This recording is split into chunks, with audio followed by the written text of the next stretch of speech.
राहत देखत रही रोजन देखत रही छुप के आँख से कत रही देहिया में ठेकत रही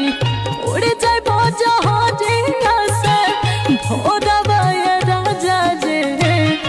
याद सताए सुतल भोरवा ये राजा जे के कर दबाए बोलो गोरवा ये राजा जे के कर दबाए बोला।